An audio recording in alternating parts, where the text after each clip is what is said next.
And that was the turning point in the liberation movement. It was called the pinch of salt heard round the world. Or take my hero, my mentor, Dr. Martin Luther King. Of all the places he could have gone. You know, in 1968, Martin Luther King was a Nobel Peace Prize winner. He even came over to Scandinavia to get it. And he was widely recognized as the author of the Civil Rights Bill. He could have retired to Yale and gotten an honorary doctorate, because people were always trying to hand him honorary doctorates, and written a book and had a documentary movie made and retired. He could have. Instead, in 1968, he did two things.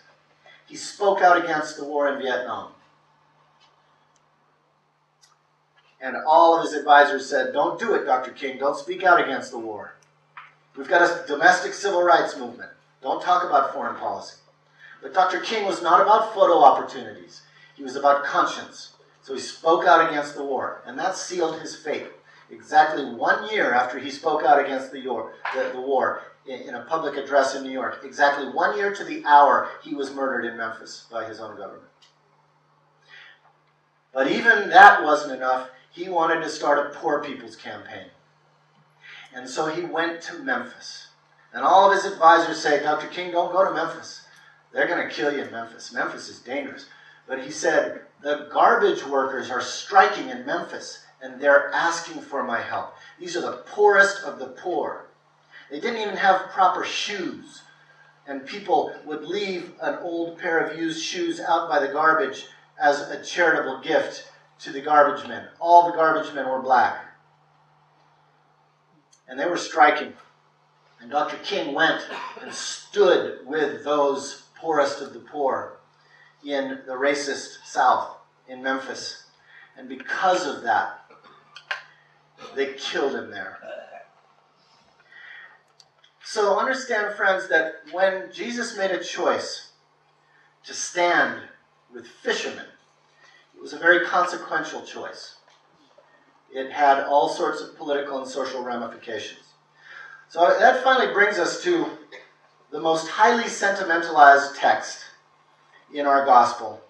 Follow me and I will make you fish for people. Isn't that nice? And that text has been interpreted to us by Billy Graham. Hasn't it? Billy Graham owns this text because it means you go out and you save souls. And I know you Church of Sweden people, you're way too sophisticated for saving souls, so it just means trying to get people to church.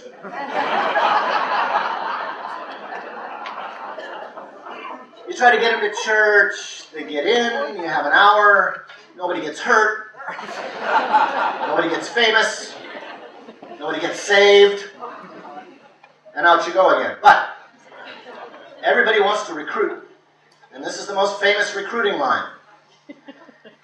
And the problem with us Christians is we're illiterate in the story out of which all of the images of the New Testament come from, and that would be the Hebrew Bible. We don't understand that Billy Graham didn't write this text. It actually doesn't refer to a Billy Graham revival. It refers to the prophets. Jeremiah 16:16, I am sending for many fishermen, says Yahweh, and they will catch you. That was a prophetic oracle directed to the elite of his time. I'm sending for peasant fishermen, and they're going to hook you. That's a revolutionary recruiting. But that's not enough. How about the prophet Amos? Hear this word, you who oppress the poor and crush the needy. The time is surely coming when they shall take you away with hooks, every last one of you with hooks. This is militant stuff. This is the wilderness prophets speaking, and they're talking about, how do capitalist software designers call it these days? Repurposing the fishing industry. Oh, but that's not all. We've got Ezekiel. Thus says Yahweh, I am against you, Pharaoh, king of Egypt. You think you made the Nile. You think all the fish in the Nile belong to you. I will put hooks in your jaws and draw you up from your channels. You see, Yahweh doesn't like the fact that the empire tries to own all the fish. So he's mobilizing the fishermen. Or Habakkuk, the Babylonian tyrant pulls peoples up with fish hooks. He hauls them in his throw net, and because of them he has plenty of food. Will he continue to fill and empty his throw net while he destroys the nations? Here's now a slightly different image of the imperial master fishing for people in order to eat them. Empire as cannibalism. You see, the wilderness prophets, they were playing. They were pissed off.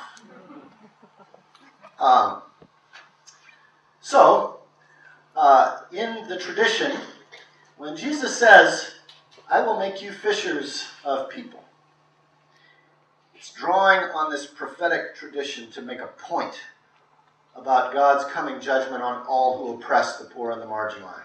You see, Jesus knew his people's literature, but he also sought to bring it back alive in a new context, summoning working folk to join him in overturning the structures of power and privilege in the world in order to restore God's justice. So I suppose in modern parlance we might paraphrase it this way. Jesus said to the fishermen, come on y'all, let's go catch some big fish. No wonder then that Mark reports, not once but twice, and they left their nets and followed Jesus. Have you ever wondered why the response was immediate? No, I know we know the answer to that. The answer is because he was Jesus. And I'm sure he was very famous, and I'm sure he did have a Facebook page. But actually, I think the reason they probably responded immediately to him is because he was talking to them, and he was bringing hope. Not just private hope, but hope for a new way of life. He was respecting their labor, and yet saying, we've got to build a movement, because the fish actually belong to all of us, and the sea belongs to all of us, and sovereignty belongs only to God. So come on now, let's go catch some big fish. Well, just one footnote to this study, which is kind of interesting. The call of the fishermen is the first discipleship call story in Mark's narrative. The second discipleship call story is with a tax collector. Mark 2:14. He's walking along, still in Capernaum, walking along the sea, and he sees Levi sitting at the tax booth. Now, have a guess who was selling fishing leases. It was the tax collectors.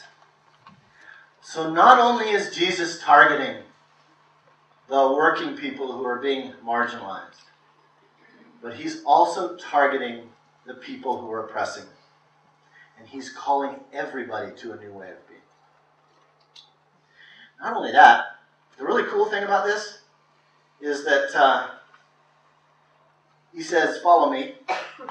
And the next thing we see is everybody's at Levi's house having dinner.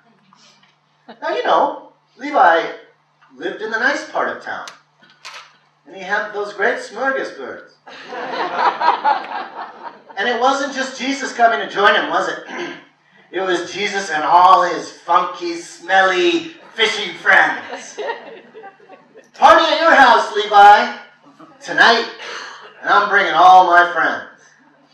Now, there's only one way in which this kind of fellowship that defied class boundaries could have happened.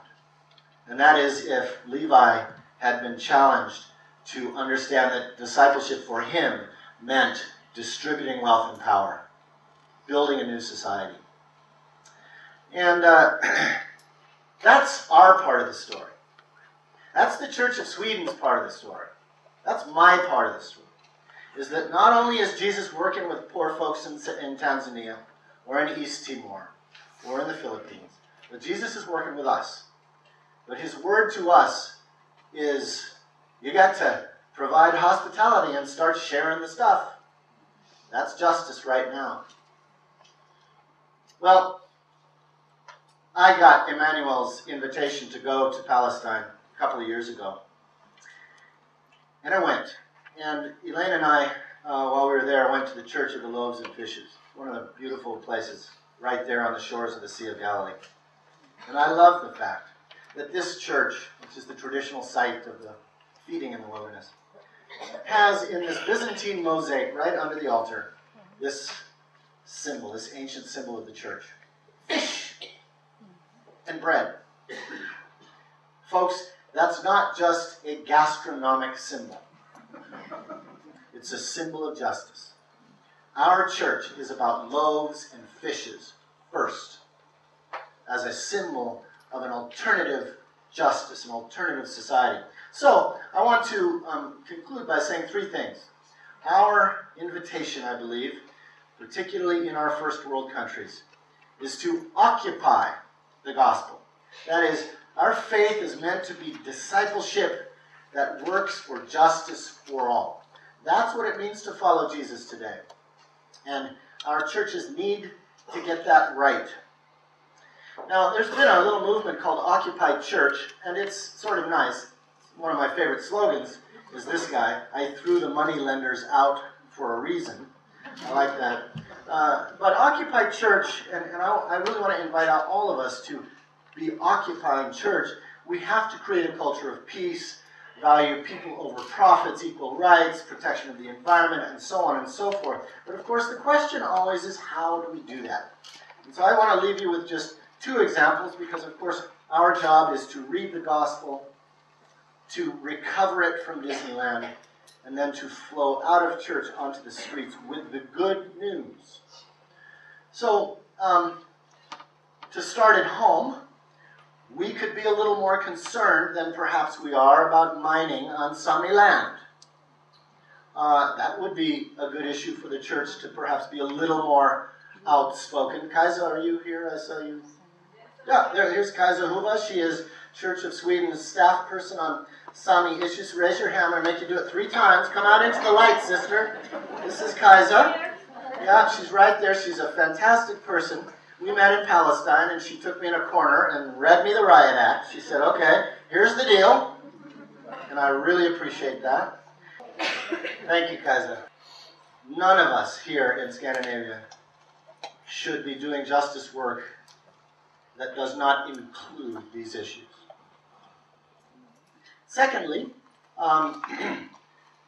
back to Emmanuel, we can be talking about issues of justice in Palestine and practicing that on the streets of Sweden and trying to struggle with the challenge of boycott and divestment and trying to pay attention to how our money, how our wealth and privilege is being used, directly or indirectly, to marginalize people, whether that's in Samiland or whether that's in Palestine or Colombia or wherever it is.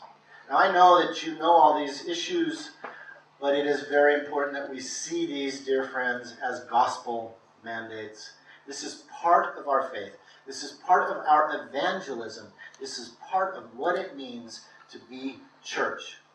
So I want to thank Marie for the opportunity to be here. Thank you for your witness. We will be having another workshop at 1 o'clock and continue to talk about these things. But let me just say to you, friends, let's all go catch some big fish with Jesus. Amen?